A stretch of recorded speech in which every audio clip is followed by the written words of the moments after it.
This is season 7, episode 10, number 275 of the Decoded podcast. What's going on, Chris? I'm still trying to get used to I wish I could describe what you sound like in these new headphones. I don't. It's super crisp. You know what it kind of reminds me of? Tell It me. reminds your voice from the way the sound is coming through the audio. So imagine the music artist is in the studio and the producer on the outside hits that button and they kind of do like they talk into the room. Mm-hmm. That's what you sound like. Like you sound like that. Like you're kind of like you're the studio producer outside the actual studio. Because like the voice is inside of a studio because of the construction of like the walls and the sound dampening. It really makes the sound feel like it's internal. Does that make sense? Like it's all kind of buffered inside. Yeah. But on this particular, and maybe I don't know, maybe it's the settings. Maybe I got to check the settings actually on StreamYard. So it could be, maybe it's not the headphones, but the something that I set up in the audio for one of the. Let's see what the audio settings have here. Echo cancellation. Let's take off the echo. Say something. Oh, the testing. When you did that, though, Okay. something changed with your end. Your mic is What is it? now. You talk. What's it sound like? Oh, it's very low volume. It's very what? Low volume. Low volume. Okay, so let's try this then. Let's try. It's like something happened to your mic when you did that. Okay, check this. What's that sound like? Oh, I think that sounds like. Can you hear that? I can hear you, but you sound like I think I I sound. don't even think I can hear you now. Okay, so that turns something off all together. Say something Testing. interesting. Uh-oh. So let's go back. Testing? So it's Testing? whacked. So whatever you were just, can you hear me now? I can hear you. Can you hear me? I can hear you. So whatever. Now it's good. Now it's good. Is it clean? It's cleaner. But at one point, when you hit something and couldn't hear me anymore, you sounded like I probably sounded to you at the start of all this. Interesting. How does it sound now? It's perfect now. Is it heard? Okay. So yeah, I think it's just the minimal adjustments you can make between. Like there's so many adjustments I can make on these headphones from an app. Like it says often you don't have to. You can just kind of do it. You don't have to bother with it, but like I can adjust. It's kind of cool. Like look at there's like I don't know if you can see. No, you can't see that shit, can you? So It's anyways, very bright, yeah. yeah, it's too bright. Let's see if that does it. Is that any better? Yes. Oh, yeah, you can see a little bit. So what's kind of cool about this? So on the left side here, I don't know if you can see how I pushed up that curve right here, right there. Yeah. That's the bass. Like you can adjust. There's like sliders, which are kind of cool. I can take out the bass altogether. Yeah. Anyways. Hey, what's that thing staring at me on the island? This? Like a rooster or something? Yeah. No. It's just some of the like we have so much art around the house. So this is something that I'm not even sure. One of the kids probably made it. And then this is just, a head scratcher. Yeah. But you're right. It does like at a distance. You like, bark, bark. It looks a little bit like at a distance. Chicken. It looked like a little chicken or something staring at me. Yeah. We got tons of stuff. This was like kids did like these sand sculptures. I forget where we went. Oh, that's cool. Yeah. So like they're like a wine bottle and it was some resort we went to. Camelback down in the Poconos. Okay. Somewhere in Pennsylvania. Yeah. So they always we've been there a couple times and they have like kids programs. So one of the programs they did, they were given colored sand and they both filled bottles. That's very cool. Yeah. Little bits and pieces all around. So, and you can see just up over my right shoulder, we have the kids art. I don't know if you probably haven't even actually seen this room, but like there's like all the kids art up on the walls. Is this the room, excuse me, with the patio door that leads to the backyard? That's just over there. So just over the landing there. There's my Starbucks plug. That's your kitchen? That's the kitchen in there. Okay. Yeah. So the previous owners this used to be enclosed, and the Oh, previous okay. owners knocked it out, and then we can kind of walk.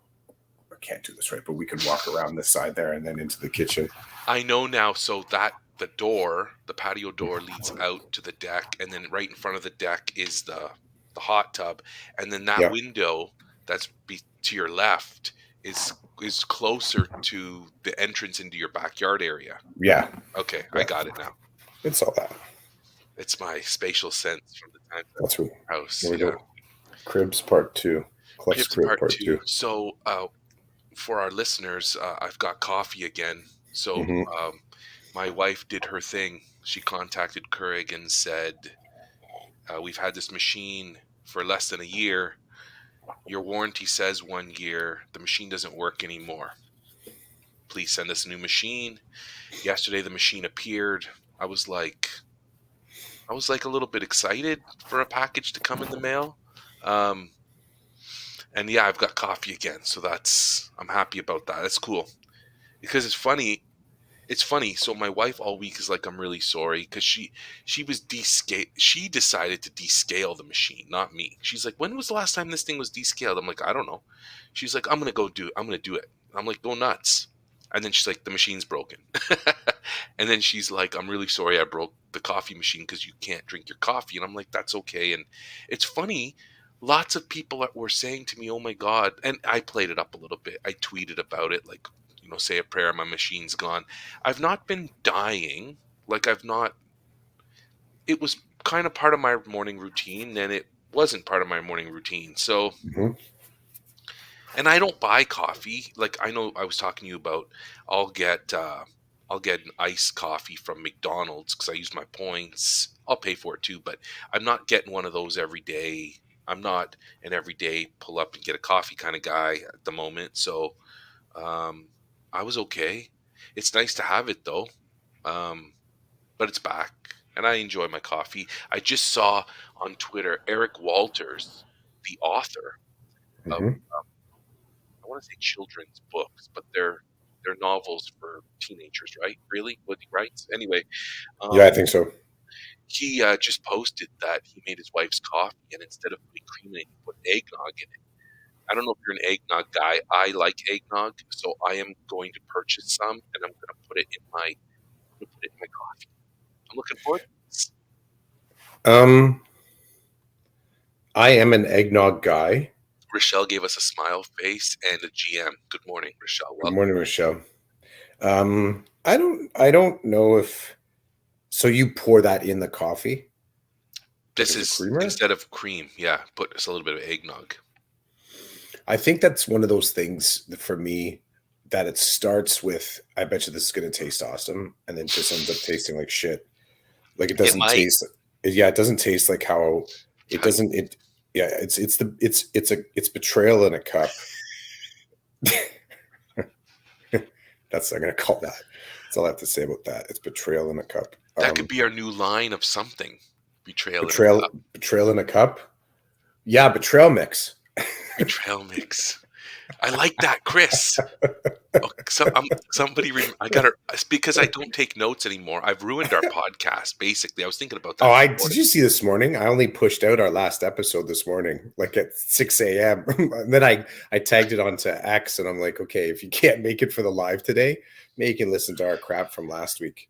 Yeah, I but saw that. betrayal mix. Does that work? Betrayal Betrayal mix. mix. I like it. Let's keep that. Let's do something with that. I'll see if I can. I know you're the artist, but maybe I can do something like I did with the Bob bars, which popped up again the other day, and I was so happy that Bob was back. Good morning, Gary. Good morning, Gary. I don't Gary, know. Does Rochelle and Gary, do they know about, because we went through a hot time there where we were laying into I think we go through these waves of kind of like in a sort of a kind fashion, like where's our other Ontario podcasters? But I don't know. I don't do any work to go finding them anymore. I don't. I actually, there was a time there where I was just hungry. I wanted to sort of like, what's the content that everybody's putting out?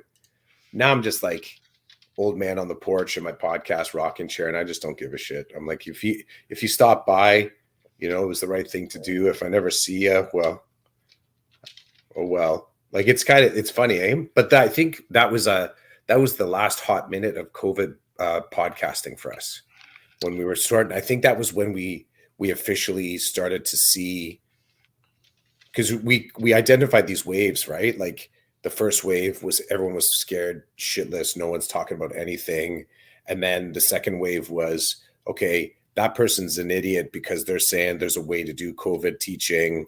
They're putting out resources. And then the third wave was kind of like, can we start to talk about managing COVID teaching? And then like the fourth wave was everyone was sort of grabbing resources and tools to kind of do digital teaching. There's probably others, but I found like those were like the major kind of teaching eras. Stuff happened within each of those kind of categories. But I think we were in that last stage of, okay, we're all the edu-celebs. What are we trying to talk about? And there was competition in that last wave about like, oh, what's that? What did we call it? It's like, well, the Bob Bar was BOHB. what Badge did of it? honor. Badge of honor. Badge of honor bar, and people were kind of throwing down on. Everyone was kind of like trauma flexing, like how tired they were and how hard it was, and it was like everyone was kind of. And I get it, it was, but it got to a weird point where I think everybody was starting to talk about the fatigue as an achievement. Yes. So I think, yeah, that's how Yes. our Bob bar came to be. And I like that. sorry, Chris. You do it. I'm like a kid in a candy store because so much has been dropped here right now. Like, Yeah. So if we could jump on the Bob Bar for a minute, Kimoko Shibata, I hope I said it right. ESL Fairy, at ESL_Fairy on X, tweeted, "We should not be striving for exhaustion. Burnout is not a badge of honor for your team or organization. It is the condemnation of a broken system that treats workers as though they are disposable." Well, I leapt into action. I was like, this is too good to ignore. This is, I wrote, just grab a Bob Bar and you'll be fine. 2 flavors to choose from, euphoric apple and citrus. And so then there's the design of the Bob Bar, and the citrus one, it says, "I can't citrus my ass down right now. I'm too busy." We were smart back That then. was made up 75% confidence, 75% caffeine, 75% in development. I love it. Was dying. And then there's the other Bob Bar, euphoric apple, 75% caffeine, 75% confidence. We didn't add any more to it than that. But this badge of honor, I was reminded of a couple of things. I've been having conversations with people lately, and talking about our careers. Yep. And kind of reminiscing past years where we both thought, I was talking to one particular person, we both thought we were on a certain track. And now when we look back, we're like, well, our tracks have deviated and gone in different ways. But when I look at certain people, you and I have talked about this, certain people have signed up to do certain things. And part of the new job they have or their new role involves a culture of being exhausted and talking about it and pushing through anyway. And I have at this moment no desire to overextend myself for work. I love the work I'm doing, and I push myself in the work I'm doing, and I create in the realm I'm in, but I'm not working all night. And I'm not walking around saying, "Hey, I just worked all night. I'm freaking exhausted, but I worked all night." Right. No, I'm not interested. If I'm going to work all night on something, you better believe it's going to be like the passion to my core, and it's not going to be work. Like, it's not going to be the job I do every day and get paid for. Other people signed up to do that. At this moment, I've not signed up to do that. So I was telling my wife, I got to be careful here because Gary and Rochelle work for the same district as me, and I don't want to be like, I don't want to be a jerk, and I don't want to expose people. But I was talking to a mentor of mine. I wanted to tell you this, and I never landed on telling you this, but I was talking to my wife about it the other day. I was one of my mentors, formal, informal, whatever you want to call it, I was speaking to this individual, and something came up around the work, and their response to me was, they're like, "Dude, it's unbelievably crazy what I'm being exposed to right now." They said, "I could work 20 hours a day, and then I might feel like I'm on top of things. Maybe." And this person was being very factual, like, "I've got to do this, and they expect me to do this, and this is on my plate." And when I met with my supervisor, I said, like, "I don't have all these things that you're coming to see, because," and then rhymed off 10 different reasons why they couldn't get to the things that is important to some people, but not actually important to running a school. Like, this is what's in front of me right now. I got to deal with it. I can't not deal with it. And I can't stay up until 3 in the morning to put together the report that you're interested in, because I need to sleep so I can come back and do this again. This person never talks like that. So for me to hear that person express facts that put their role in a negative light, I was like, "Oh, this is good. Keep talking." Because I know how it came up. I was talking to them on the telephone. They were at work because it was parent teacher interview night. And then one of their staff members called them and said, like, "What are you doing?" And the response was, "I'm talking to Chidiak on the phone." "No, he's not an administrator yet. And I don't think he wants to do it right now because of yada, yada, yada." So it was hilarious because I was on the phone. They were on the phone. And my name comes up, and then it's like, "Oh, is he an administrator yet?" "No, no, it's the farthest thing from him right now, and I don't blame him for that." So it was a very interesting conversation. This individual's not interested in a badge of honor bar. This person wants to citrus their ass down. They want to chill out. They Good don't they, plug. Good plug. they don't need a euphoric apple shot to keep working. They actually want to step away to balance things out in their life. Yep. And this is an experienced individual. So they're not starting. They're not starting with, imagine, here's your new job, and here's a box of Bob bars. Eat them well, tweet about them, Instagram them. Don't citrus your ass down. You got a lot of work to do for us. Go. Yeah, man, I'm not interested. I want to spend my time doing other things. So badge of honor, bar? Nah. They're not, they're for me in a rare times. And I like the citrus bar. I like the 75% in development, because I don't really know what I'm getting there, but it'll grow on me if I need it. Mm-hmm. I love that. Kimoko, she provides some food for thought often. Mm-hmm. I was lit up with a couple other things. Now I can't remember what they were, but the badge of honor bar. Oh, I got it. It's Well, dairy. we were. It was the betrayal mix. Betrayal mix. We could actually have a bunch of. That out. Yeah, we could do like betrayal mix, detail mix, on sale mix, all this kind of stuff. But the betrayal mix works kind of well, eh? I think we could probably use those as like snacks on the go department. We haven't really branched into this, not the snacks on the go, because like the Bob bar was more, that's like recovery, right? That's recovery stuff. You have it, you do it after you've already invested. But what about the betrayal mix that you're scoffing down as you're on the move and you're doing this stuff? You're just like getting powered up by this stuff. So you got like, let's say some dark chocolate in there, maybe some like dried fruit, some bitter dry fruit. I don't know. Kind of stuff that mix. Yeah, the betrayal mix, right? Yeah, we can bring that out from Decoded Lunchables. I like that. Decoded Lunchables, yeah. Or just like decoded, like, I don't know. We'll think of something, but I get it. Lunchables. They're like, they're, sustenance to keep you going. We could just call it decoded to go. That like kind of bounces off the tongue nice. Try saying that. Decoded to go. Decoded to go. I like it. I like it. Yeah, decoded to go. Yeah. There was a post on X about, oh, Rochelle says, S- Swedish berries. Oh, she's bringing that back, is she?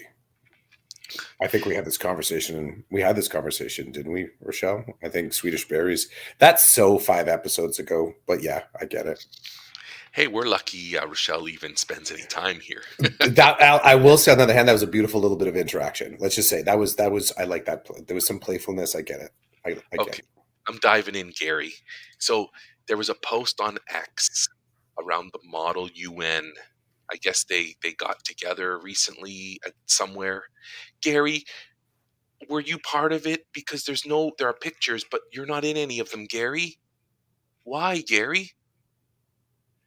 I'd like to see one of the members of the creation of the Model UN here in our district. I'd like to see you out there, buddy. You're helping run these things. I was sad. So I see this post. One of the other teachers helping with the Model UN tweeted, Xed, Twixt, I don't know, whatever you want to call it, posted some pictures of the Model UN, and no Gary. I'm not impressed, Gary. Figure it out. Gary says she sent berries to me through the board email. Board That's email. hilarious. Imagine you could get something through board email, hit a button, and then they magically appear in front of you and you can actually eat them. She sent Gary Swedish berries. Wow, cool. Gary stayed back at the school yesterday. Gary. Okay, well, hey, you can live your life, right? Mhm. Did you help plan this awesome thing, Gary, or have you now enough? You've grown it to the point where you don't need to manage it anymore. There are people who are running the everyday operation of the Model UN, and you just kind of sit back and watch it unfold. I'd love to hear your perspective on that. But yeah, I saw that. I've Oh yeah, figures. Gary supporting students in preparation. I love it, Gary. Good stuff, buddy. I appreciate that. Yesterday, I was at the board office, and when my colleague and I were walking up to the office, we literally saw 15 cabs lined up in the parking lot right in front of the doors. And I said to my colleague, "What is going on here? Like, is this some kind of demonstration or something?" So, as we come up to the front doors of the district office, we say to the cab drivers who are standing outside their cabs, we're like, "What's going on? Like, are you guys protesting something?" They're like, "No, we're waiting for kids." Okay, so we walk into the board office, and all these students are walking out of the board office. So my colleague says, "Hey, what's going on?" And a bunch of these kids were at the board office for some SHSM activity, which I thought was Mhm. really cool. So um, in our boardroom area, they hosted a bunch of students from, I guess, all over the district. So it was nice that the kids were leaving and there were all these cabs lined up outside to drive them back to wherever it is they came from. There was I like like the cabs, bro. SHSM is like the rich family member of our board. Like they kind Same of here. They have they all the drop swag. yeah, they drop in with their brand name clothes and their sort of like their Mercedes or their Beamers. They spread the love for a little bit and then they leave. It's a funny thing. I have noticed. There's no shade here. I'm not trying to throw shade, but it's an observation that there is a ridiculous if there's a ridiculous and I would say a generally strangely managed mindset with SHSM money. Because I will tell you, I can't tell you how many times like people have gone to try to get buses for transportation, just as a general thing. You can't get a bus, like you can't, there's no money for it. And SHSM is like it's like a Thanksgiving Day parade, and they're sitting in the back of their Cadillac up on the back seat, and they're throwing dollar bills to people because you'll hear, okay, well, if we can find a way to tag this to SHSM, they can pay for the buses. It's like this weird um, bag of cash that people know about, and it's kind of mind blowing to me. And again, nothing against SHSM, but it's become a bit of a funny little trope in my school where you don't have money for something, Go talk to the SHSM people. Like that, I mean, that in itself's not right. You know what I mean? Like to have it perceived that way, that's not right. But it is a thing. It is a thing. This happens. So I don't know. It's kind of it gives me some weird feels.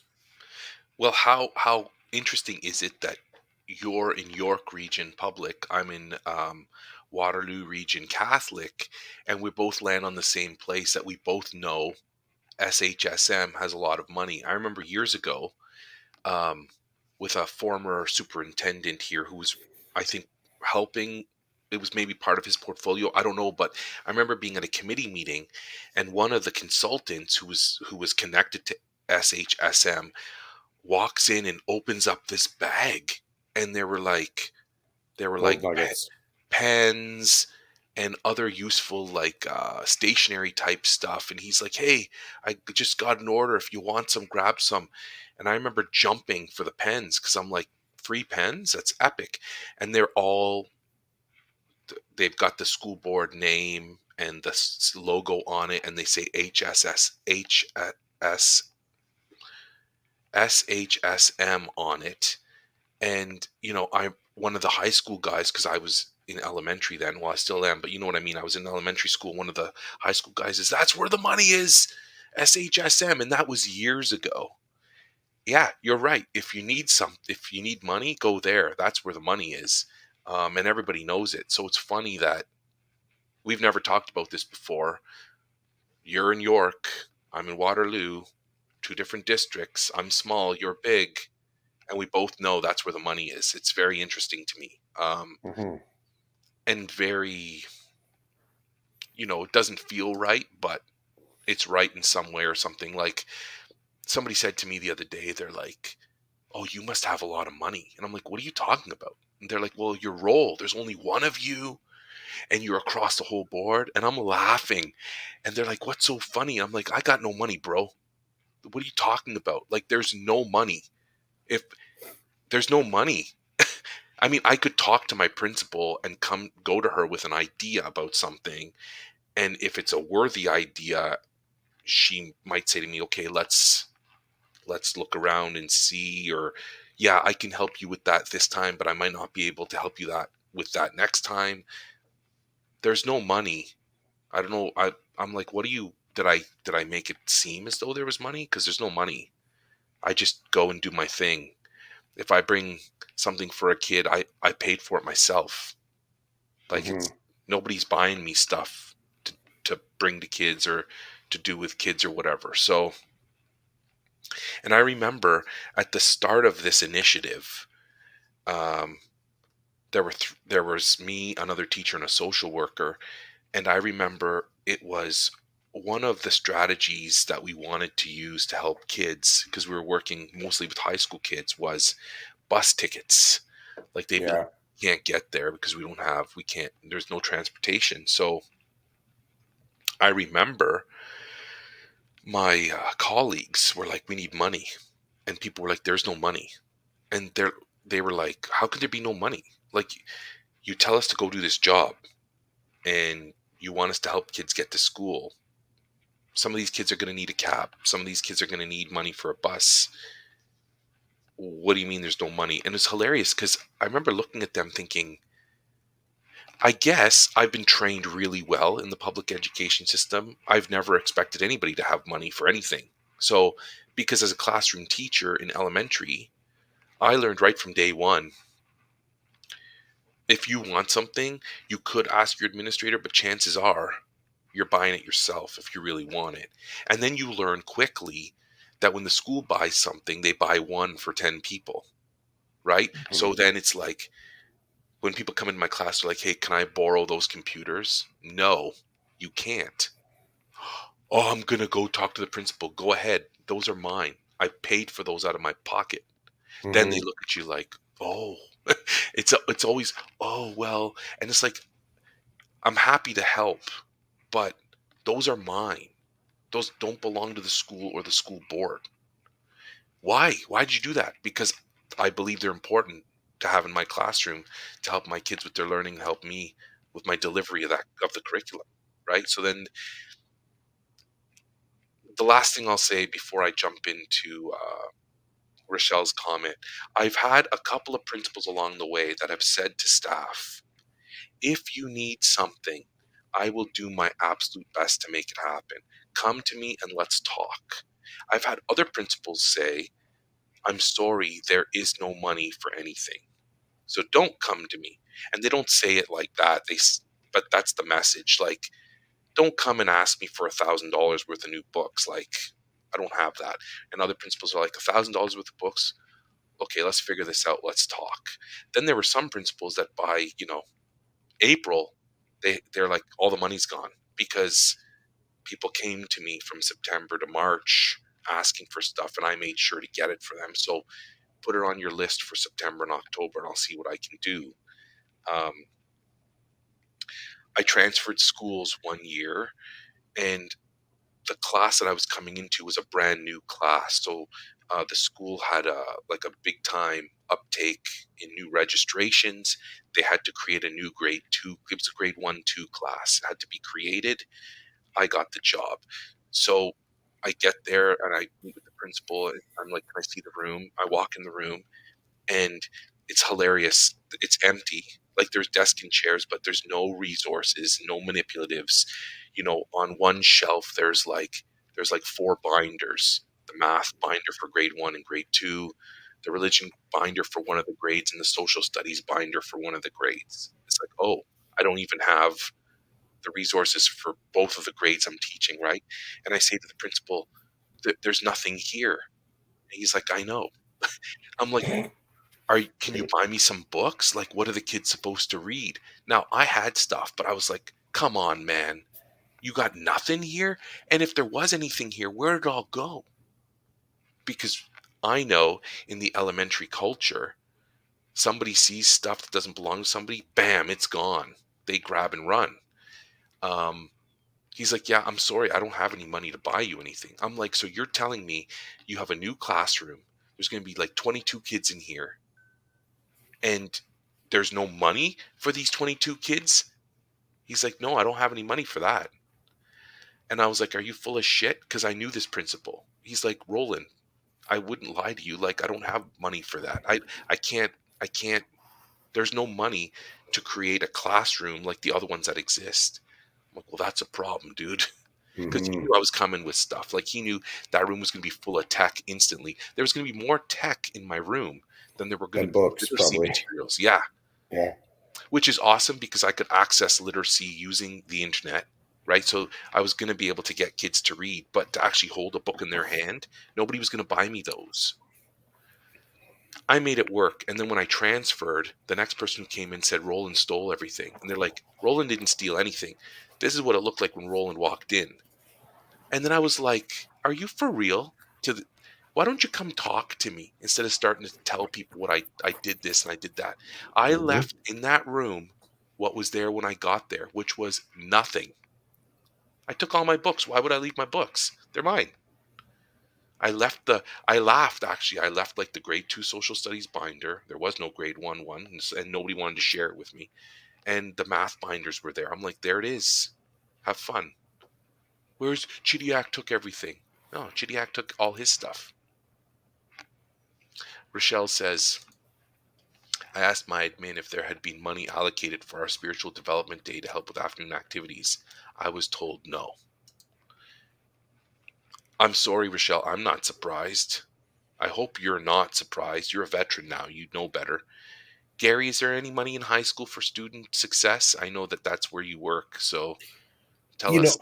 It used to be, I can remember there used to be a ton of money for student success. Before, student success used to have the all the envelopes. And then SHSM has now is as far as that budget surplus, SHSM is the new place to be. It is. It used to be that student success was the sugar daddy for the rest of the school. Now it's SHSM. Flat out. It's remarkable. It's a really shrewd way to also breed this kind of strange competitive spirit in your teachers.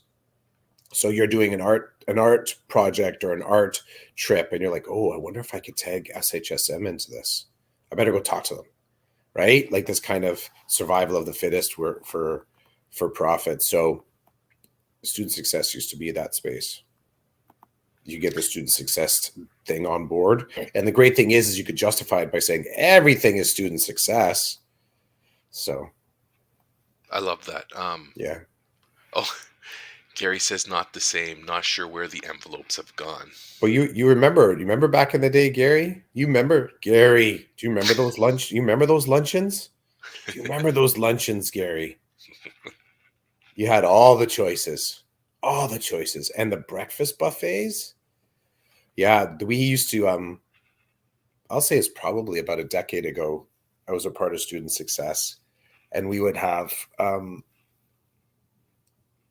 what do you say?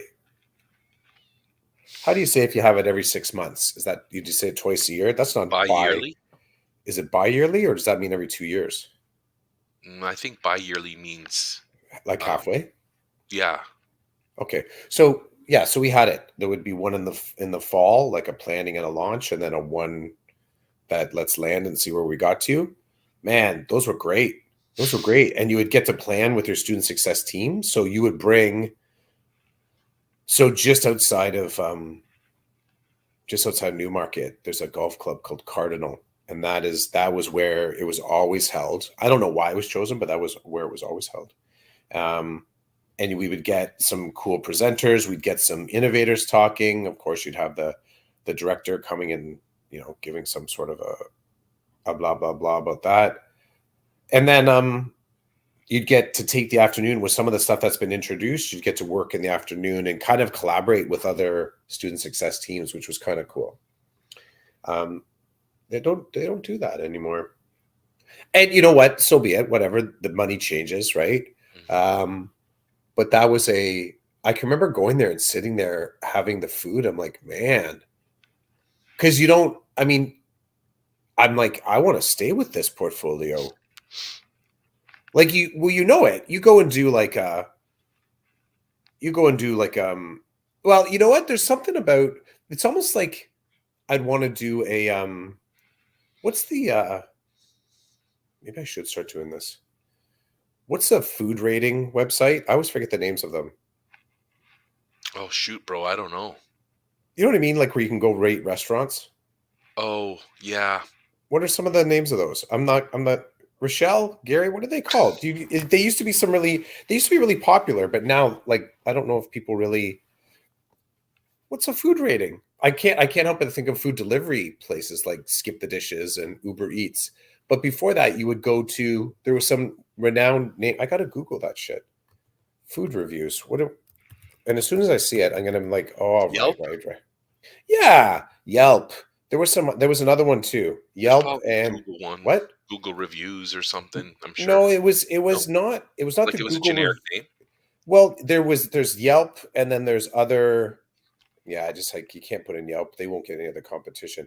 But okay, so let's say Yelp. I think I want to start doing Yelp, but for meetings. Just rate the food. I find like that's the thing that hands down. You ask somebody coming back from a meeting, like, oh, you had to, yeah, Rochelle. Yelp. There's another one though too. There was another one that's kind of as popular as Yelp. I just can't remember the name of it. There were two that kind of were the two biggies. I'm sure there were other ones, but Yelp and another one were the ones that you wanted to have your rating on there. I just can't remember what it was. But I think there's a place for me to do some cheeky writing about that.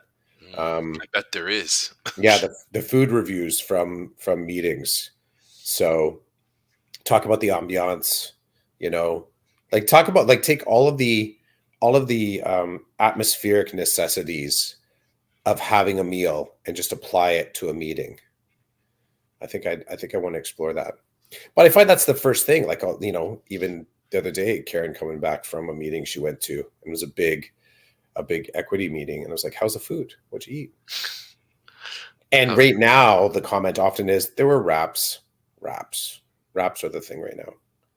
Food trends in staff meetings would be a great blog to follow. I would follow that blog in a minute. people posting up the food that was served at their staff meeting or yeah, that'd be good. That'd be good. It's funny because my district, and maybe we're still in this realm, there's a there was a point where they're like, yeah, we're no longer serving food at any kind of function because it costs money. Hmm. And I get that, but I also get like food is an important item that brings people together, and it does a lot of things, and people It's like polarizing. It's polarizing for me. polarizing for you, really? Yeah, yeah. I mean, I don't care either way, but I believe food does a good thing to a meeting or to a gathering. I don't believe it causes harm. I not having it doesn't cause harm either, but I think people downplay having food there. They're like, "Oh, who cares?" Well, people sit down and eat together and do fun things together, and food's involved. You can't dismiss the power of food in those interactions. I like the concept. It's the content and the delivery that I often question. Like I watch how clean it is. I watch how the staff bring it to you. I watch how it's packaged, and I can't dispense with that. Like there's the technical side that I look at, and you say not harmful. I say yes harmful. I don't think I don't I like the I do get, but here's okay. So here's okay. Breaking bread. Let's just we'll say the words breaking bread. This idea of building community, have a meal, sit down, slow down. A lot of this stuff is like it's become alien language to meetings though, because you're not there and it's never actually grown this the soft skill element of community building. Not from my experience. Maybe it's different within the Catholic board. I don't know. Do you folks say a prayer before you eat? We do, yeah. So I've said to you before, a big, you know, a big Holy Spirit high five to you that can happen at a meal because we don't have the language. We don't have access to that language of spirit in the public board. I love that that's a quick reminder, a quick shot in the arm of the human experience that we're all going to observe very easily in this meeting is only part of what's happening. We're actually building to a higher level here by just being around each other and celebrating our belief system with each other, sharing and celebrating. You don't have that in the public system. So then you have to come at it from a technical point of view. Let's do a freaking icebreaker. Let's turn to your elbow partner and share something that happened over the weekend. And I just I think that it's one that I agree to disagree with you because I don't feel that the meetings and the spirit of having a meal together is anything more than a mechanical necessity so that people don't freak out at being with one space for 5 hours. And I don't. And the food choice, like wraps, cool, wraps again, okay. I don't have a sense of it. And I'm not trying to go too dark on this. I don't think the food as fuel mindset is strong from my experience. That's it. Food as fuel. And it's food as fuel as trough. So it's not even sometimes very good. Like it's just here you go. And I get that. So my experience of having a good meal with some of the elements that you've attributed, I'd sooner eat in my car listening to a podcast. And again, I'm not trying to go dark, but when I think about my needs in that moment, right? There's a whole lot of things that have to happen for me to sort of be able to access what you're selling. But I'm buying it if it's there. I will go there if it's there. But you don't go there and get it. It has to be well thought out. So I agree with you on it being well thought out, but I just in general to me, food, there are lots of layers. Like ever since you and I have talked about potluck, I don't participate in them really anymore. Like my son's hockey team had a potluck, and I brought something, and then I did not plan on eating. But then I looked at the situation. I measured my choices, and I did it. I did eat a couple of things because of what I considered the packaging and where it came from. Like, I considered things and I made a choice. Mhm. Whereas before you and I talked about potluck, I was 100%. I'm like, sign me up. I'm gonna eat everything. Now I don't function that way at those anymore. And if you tell me, like Rochelle said, a meeting has to meet certain time requirements to merit food in our district. So she said last year they still got food at the board leadership sessions. Okay, if you tell like, I'm not gonna go to a meeting just because there's food there. So I'm on the same page with you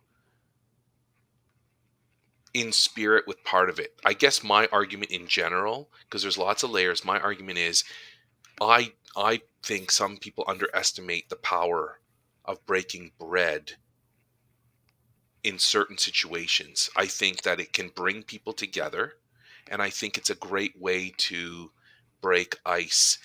Having said that, though, if Rochelle says to me, "We want you to come to the next leadership session and there's going to be food," I'm like, I'm not going.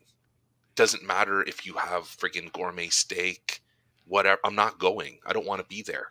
Right? So in that situation, I'll pull a Clough. I'll go talk to you guys or whatever, but I'm going to eat in the car before or after. I don't need to sit with you and eat. So I got you. For me, I just feel there's an essence of something positive about it, but I'm not that guy. And I know guys like that. There was a meeting recently, a union meeting on Monday. I think I talked to you about this a little bit. There was food. It was like a general meeting, and I never go to those. Like, they never had a virtual option since I've been a rep. This year there was a virtual option, and I texted my friend and I said something about the meeting. He goes, "And they're feeding us this time." And I laughed because I'm like, I'm not going to that meeting face to face for anything or anybody. So while my friend is like, the only reason I'm there is because there's food, I'm way past that. I'm not going anywhere just because of the food anymore. But it was nice for all of those reps to gather for a meeting and then break bread. I see that there are people who were excited to be with other people for dinner that they wouldn't normally get to be with. I get that. So there's a lot going on here. There's a lot going on, and I land on, even though it's not for me, I'm not going to that meeting. I don't care what they're feeding you. I don't care. I'm not going to be at that meeting face to face. But for some people, it's all that they were there for. And then for other people, it's the middle. It's like, well, I'm a rep, so I'm going to go to the meeting. Oh, and we're having dinner together. That's going to be cool for me to sit at a table with a bunch of my friends or people I don't get to see and talk and eat. I see that there's power there. I guess that's what I don't know where I land at the end, but I think somewhere in there you see some of my logic. It's not, for some people, it's the food that brings them. For me, it's not. It's got to The, be, there's other things.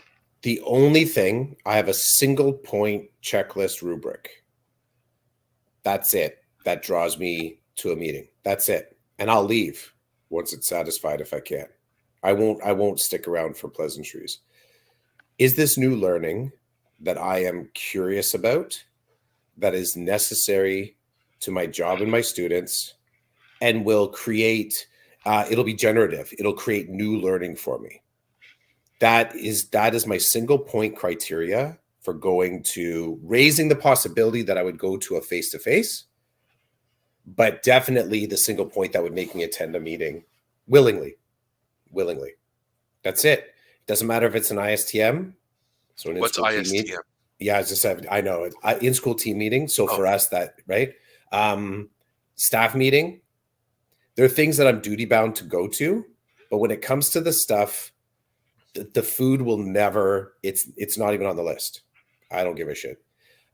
Seeing colleagues, don't care, because part of it is I will go see colleagues that I want to see, right? It's like the ones that and if the colleague friends, like whatever that kind of layer is, my single most prized commodity in this last quarter of my career, my job as a teacher. Who knows what I'll do in the career of education, but my job of being a teacher, my single most important commodity is my time. That's it. Everything flows out of that. Everything is lensed through that. Everything when it comes to my job. Time. How do I protect it? How do I economize it? How do I make it really dense and rich and nutrient filled? Like, how do I do that with my time? And I will tell you, you tell me, like, I would never, ever share or find it remarkable that someone fed me. Like, I would never. And again, I get it. I get why people say that.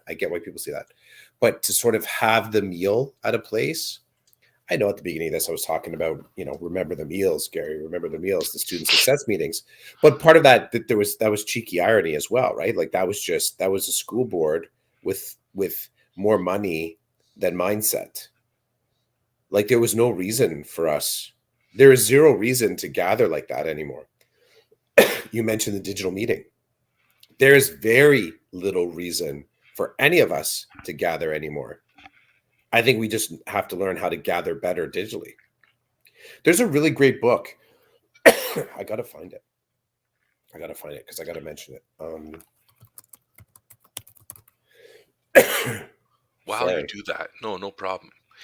You remember the group I belonged to that I told you when the group was introduced, we were told this is a face-to-face group. So bullshit. Basically it was like, if you can't come face-to-face, don't join. Kind of, that's the message I got. Guess what? Now it's hybrid. If you can't come, don't worry. There's always going to be a meeting link. And I'm sitting there doing this, biting my tongue, because I just want to be a complete asshole in that moment and say, what is wrong with you people? Oh, hey, Hazel, what's going on? Totally out. That's awesome. I love that. Hazel's just chilling. Yeah, Hazel's chilling. The pod dog. The pod dog. I like, betrayal mix, pod dog. Everybody needs a pod dog or a pod. I want to add to your thing though. That whole idea, that language of if you can't attend, I want people to have the bravery to say, I'm not attending. Like, it's not that you can't, right? That's the language that I want people to have, because there's no gift there. We are being practical and we're being respectful of other people's time. But here's the counterspin. Take that money that you have allocated for feeding people and figure out a better thing to do with it. Figure out a better thing. Get some deep, interesting thinkers to sort of put in their vote as to what you're going to use that money for, booking the convention center, or booking, you know what I mean? Tell someone that, you know what? We get it. We booked this big, beautiful place because we want you to have a comfortable place to meet. Well, you know what's a comfortable place to meet? Where I'm freaking doing it right now. Where I'm doing it right now, where I can actually sit on my couch, I can pet my dog, I can have a great conversation with you. This model that you and I do on Saturday mornings and have been for the last 7 years, come on. Two willing individuals. Again, based on exactly what I said, my time is valuable to me. And the only reason that I'm attending is because I feel like I'm going to get something out of it. I'm going to learn something new. It's time. It's nutrient dense time, right? Nutrient rich, dense time. Nutrient dense and rich time, something like that. There might be an acronym in there. I don't know. But yeah, this concept of this apologist kind of mindset that we have, that using digital meetings is at deficit to productivity and community building, is I really can't believe that we're hanging on. People need to retire. Anyone that has that mindset, they just need to retire. If you're actually rocking that, or you just don't open your mouth. You don't open your mouth. You never say that. But to design the meeting and think, because there is somebody, I'm going to go cynical on this. There's someone that's thinking, you know what, people are more likely to attend if we cater this. Okay, what are we going to do for catering? There's someone says that because they do. I've heard people say that, because the counterspin is people complaining about, I went all that way and all I got was wraps. right? So there's that part. The other part too, like if we're really what okay, so there's that if you can't attend. Here's another thing we have to stop saying. You know what? Parking is limited. You have to carpool. Make sure you carpool. No, what? What? So you're going to hold it. You're going to hold this event on the west side of our board, south side of our board, east side of our board. It's going to start at some um, disrespectful hour. It's going to start at 8 a.m., which means anyone coming from the west is leaving at 6 a.m. in the morning and then suffering through 2 hours of traffic. This right. It's just, and I get it. You gotta, if you actually think that equity is rotating a grand meeting through all the areas of our board so that people so that you're basically sharing the harm of having to drive across the board, you're thinking the wrong way. Just do it virtually. Get a better studio, put the money into a better media studio where if you have to have or media tools and people that are confident in doing that type of that kind of sessioning. I just Bro, I don't care if it's roasted chicken and like I'm not going to drive across the board anymore for roasted chicken. When I I could come home on my lunch and walk my dog. Like, do you see what it is? So this is where I'm in the last quarter of my career. I'm with you, and I want a badge of honor for saying no to somebody around being part of a team. Openly? Well, Openly, directly? yes. So let me tell you what happened.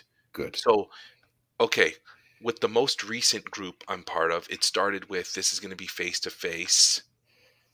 There will be no, like, there won't be any. I need to look at the language, and I've taken it and I've internalized it, and I'm spitting it out now, and it sounds negative, but it was, this is going to be a face to face group. And then I get there and I see there's a group of people who are online.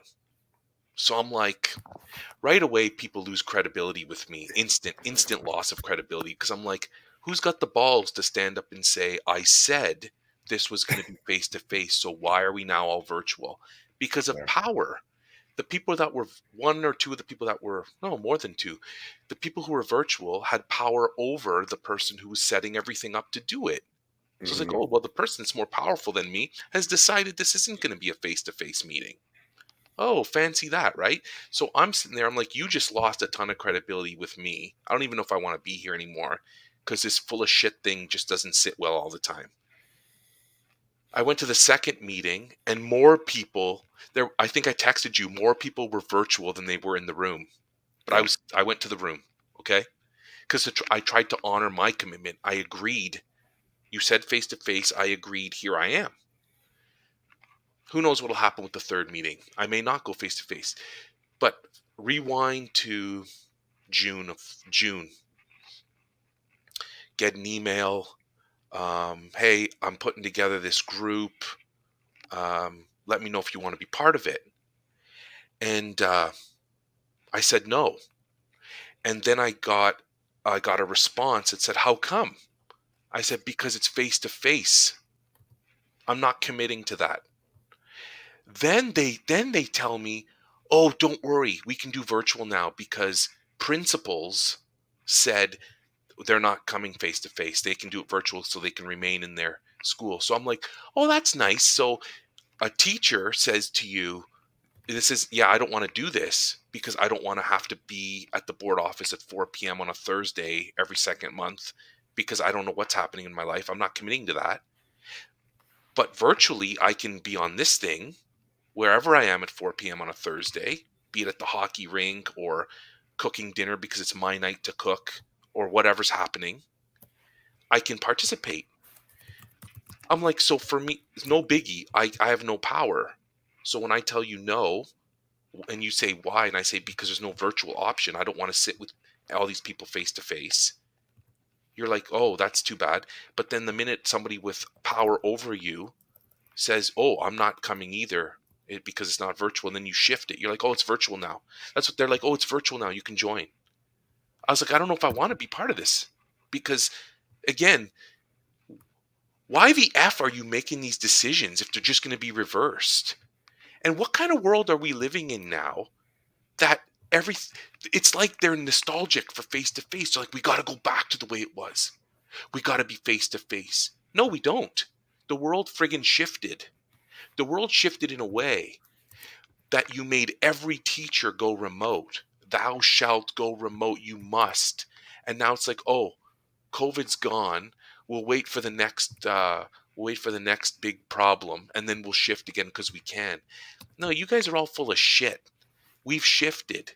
I don't know why any meeting has to be face to face. Yes, there are people that prefer the face to face, but as I'm sitting in a boardroom at the CEC, and I'm like, there are more people virtual than there are face to face. What the hell is going on here? This is a friggin' scam. I'm not trusting people anymore. Why am I even here? I had that thought, and then I landed on because I want to be part of this. So right now, I was feeling like, oh, I want to be part of this. I agreed to it. But bro, I don't know how long that lasts. If something pops up in my life, if something pops up and on that day and at that time I need to be here, I'll connect with the link and I'll use this technology to be at the meeting. But I'm sad that why are you making decisions and then reversing them because you don't have the authority to make those decisions. There is somebody standing over you that tells you, oh, make the decision, you're running this. But the minute it doesn't suit them, it shifts because of power. I would love it if somebody said, you know what? I said this was going to be face to face and you agreed to that. Now you can't come. Do you know how that makes me look? If you care about that. For me, it's like, they didn't even address it. They didn't even say. They were like, oh, well, so and so's not going to be able to come face to face, so there's a link. And now it's norm. Oh, there's a link. Join us however you can. And I'm looking at the people who are virtual, and I'm like, yeah, one of them is in Cambridge. Why would they drive to the board office at a really bad time for traffic and then try to get home? They're going to waste more time in the car than they're going to spend in the meeting. It's not cool.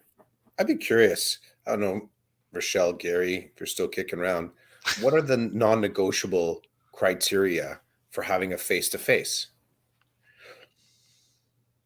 Only, face-to-face only, right? So we're going to talk about everything as a hybrid option, everything. Even hybrid is dated language. If we say we're having a meeting, by default, there's a link.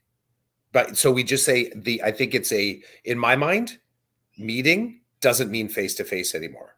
We're actually taking that word back, and there will always be the meeting now means face-to-face and hybrid, unless we come up with this list of criteria that would mean we have to be face-to-face. What's the thing? Like, for instance, if I think a fluency that we have to get comfortable with, here's a fluency we have to get comfortable with. For whatever reason, let's say that it's an in-school team meeting. Let's just say that's it. Let's say the parent comes to the school, but the teacher decides they would rather stay in their classroom and do a virtual element to it. That's a big shift. But I think it's something, in order for us to really unpack this well, we have to decide if that's what we would rather do. This idea that we're socially obligated to be in the exact same space, I think that's up for negotiation. Rochelle says that she's not sure we were even given the option, if necessary, to meet some parents virtually for interviews. Mm-hmm. I think we're at the point. I think, and I know people are going to disagree, and I'm not sure why. I'd love to hear why, their reasons, because I'd like to know. But if I need to talk to a parent and they can't come into the school, I can still give them the 10 or 15-minute interview. The computer's right there in my room. I'm probably sitting beside it. I don't see what the issue is. I feel like there's some spite going on. There's a negative energy. There's a lack of trust. There's something, and people just aren't saying it. Well, that's why I think I want, like you said, I want to know the reasons, the operant reasons that people are kind of working from here. Because I think if we get that out in front of us, then I've said to you before, a lot of the people that I've kind of dispensed with personally and professionally, it's because I felt like I was on their invisible lists. So I would be in conversation with them and they're saying, oh, it would have really been nice if you had done this. And I'm like, yo, don't do that. You said you did. My interpretation of what that moment needed is I'm entirely entitled to that unless we have a conversation about how it should play out differently. So don't after the fact come to me and say, you know, it would have been cool if you had sort of behaved or sort of operated in a different way. And you didn't tell me that at the time. I feel like this is what the lists are right now, as far as why people are deciding face to face or whatever. It's like they're creating this top 10 reasons that aren't universally agreed upon or shared within the board, because you see a real inconsistency. And the fact that the grace is offered to admin because they can't leave their school because they're busy. Well, admin's busy is not technically it's just different. It's not any more or less busy than a teacher's busy. We don't get to lay them against each other and say one sort of like succeeds the other, or that you progress to one because of the other, right? Like, so if in your case, the admin was the pressure point that got the link, that got the virtual version, it strikes me as like, it's ridiculous that wasn't part of the original design.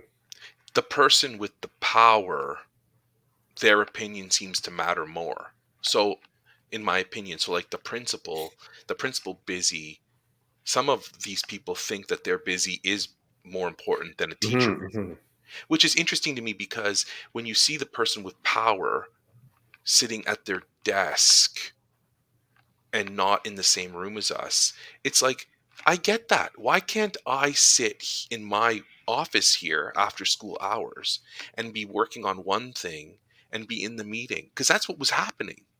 So why can one person do it and the other person can't? Like, I have no issue with that person doing that. That's their choice. To me, it's like, well, are they participating in the meeting or not? Do I care or not?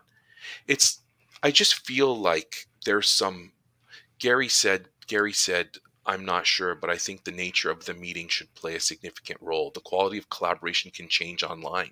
I think it's important for people to voice the expectations of the meeting. What is the purpose of the meeting? What are we trying to do? And what do we expect from each member? I really appreciate those meetings, because then I know what my role is. And can I not serve my role whether I'm virtual or face to face? Well, I think asking that question, I would just say the other way is you declaring you can serve. I wouldn't ask the question of it, because someone would push back and say, no, you're in whether they would say it directly, I don't know. Your role and understanding of it is dependent on being in the room. So you asking, can I not fulfill my role, is an apologist perspective from my perspective. Instead, you roll in and you say, I will deliver. I don't need to be in the room, because I have a full understanding of what the agenda of this meeting is going to be, what the deliverable is supposed to be, and why I was invited. So I think if you get those fundamental criteria, you can quite clearly say how much time you need to be in the room. I love to hear people tell me why I need to be in the room. Like, why can't I do this virtually? And I'll tell you why. I believe there's a mistrust. Mm-hmm. And I know that's not the sexy thing to say. People aren't going to say, you know what, Chris? We haven't done that episode yet. We haven't done decoded sexy. We need to do decoded sexy. Just keep that in mind. It's not appropriate, socially speaking, in a stereotypical way, to say, I don't trust, Chris, that you're actually going to participate in this meeting if it's virtual. I think you can leverage your power for sure. What I like going and leveraging your power is that you can create a command performance. If you're my SO, you're my principal, or whatever, right?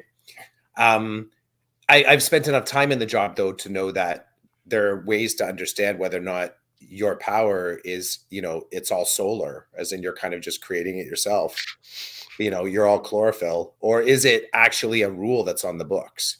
And you and I have spent enough time involved with both OECTA and OSSTF. We know the books. We know who wrote the books. We know how to understand the books, right? And we understand how to navigate the protocols and procedures in our board. We know how to align them and see that the actual gray zone there is completely solar powered because someone's flexing positionally, but they actually don't have the rule of law to enforce it. But then you have this compliance factor that makes it seem like what everyone should be doing. So like, I like the mention before. I didn't see quickly if it was Rochelle or Gary. One of them mentioned that the nature of collaboration changes. Of course it should. Of course it should. Because for me, I don't like sitting there and collaborating face to face with people. Because I will be the one that you give me my task and then I'm on my computer, I'm ignoring you. I put on my headphones and I get my work done. I'm not sitting there and chatting. Because the other part too, and the risk of doing without having a quiet time away from collaboration, you waste all your time in collaboration. You don't get to productivity.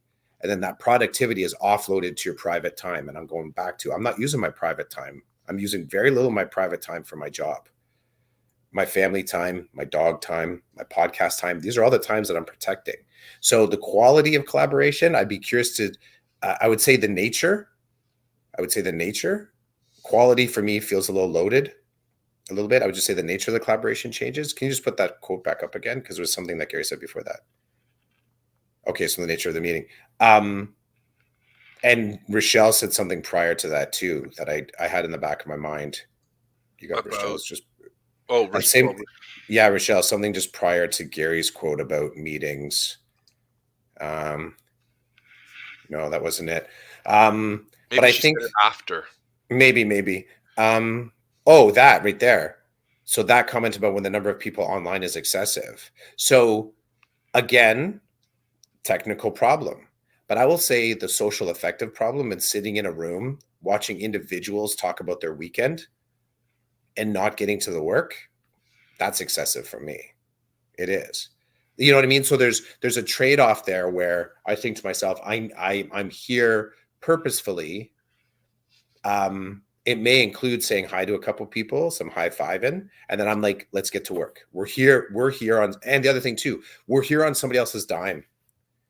The cost of me staying in my classroom or being at home is so much more manageable in the sort of economic sense than making all of us drive. If we even talk about green responses, like why is it that we're being forced to drive to places? Like, right? So I know we have to go. Rochelle just dropped that it also differs depending on who is chairing the meeting. Some people are not effective as chairs online. This is interesting to me because I just feel like it always boils down to who's got the power. So my experience is that this idea of chairing is not. That's another episode. Yeah, there's layers. But if Rochelle says to me, I'm running this meeting on this topic on this day, and I know Rochelle doesn't do online well for whatever reason. Her chairing, her leadership online doesn't work well. So she's doing it face to face, and then 5 minutes before the meeting, the principal's like, I can't make it face to face. I need you to send me a link. What do you do then, Rochelle? Because you're going to be leading online, but you don't normally operate well online or collaborate well online. What do you do then? It's like, it bothers me. The whole thing bothers me. The higher up on the food chain you go, the more open you should be to the different people you're leading. That means that there are going to be people who learn different ways and operate different ways. And so you might have to swallow some of your trust issues or whatever, or your leadership issues. And do you want to serve these people or not? Do you want them there or not? I know I was told, if you're not going to come face to face, then I guess you're not the right person for this initiative. And then 2 minutes later, it's like, guess what? We have an online link now. Oh, so now I still belong? Or do you want me to leave? We're keeping receipts on that. Yeah, you don't want me online, but the person with the power can be online. So am I participating or not? Because you told me you didn't want me online. You wanted me face to face. But now it's switched. So am I staying or am I going? It's just BS, man. On BS, on BS. We're going to end on a positive note. Rochelle says, yes, Chris. I'm not sure what she's saying yes to. I don't know. But I'll take that, though. That's some positive. Oh. Okay, I will send you the notes on the meeting. I've totally lost all perspective and understanding. I will say I'm going to pick up some Betrayal mix this afternoon Nice. with my Bob bar, and I'm going to, There might be some rocks in there, small stones and sharp things. Be careful. that's Small not going to be stones and good for sharp my things. digestive system. Right, but you're gonna know that you're getting something of substance, right? You're gonna know because that's the thing, right? The thing is it's gonna taste great, and then later you're gonna be swearing when you're on the can. You're like, "What did I do?" Right? Betrayal. It's betrayal mix. Betrayal It's mix. guaranteed. The frog and the scorpion No. parable. It's I think that's our spokespeople. Oh, That's our spokespeople. We have the decoded frog and the decoded scorpion. So you have heard of this before, I know. Frog and scorpion are on one side of the river. Scorpion wants to get across the river. Scorpion says to frog, "Yo, can I hop on your back? I need to get across. Go see my family.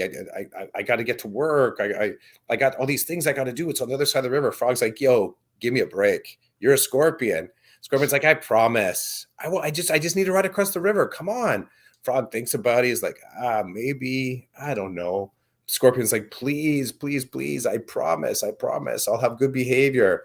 Frog's like, "Okay, fine, fine. I'll take you across." Scorpion hops on his back. They swim across the river. They get off the other side. Frog's like, kind of stretching it out a little bit. Scorpion stings him and kills the frog.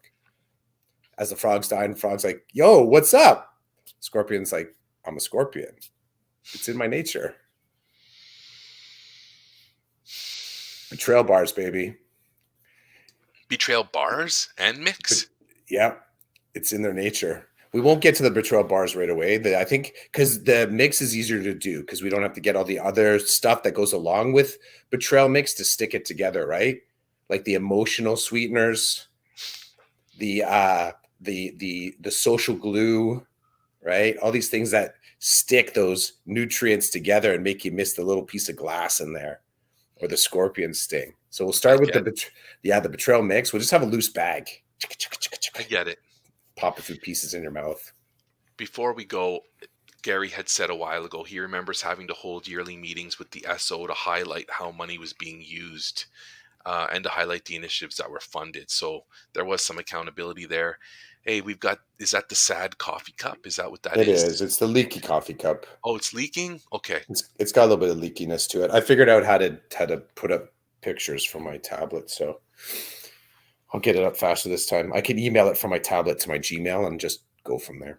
And whatever. It is whatever. I mean, I was thinking Yeah, about, I haven't done notes for this thing in so long. I'm I so like doing it. Like I told you, good. I want to try and build the digital fluency of drawing on a tablet.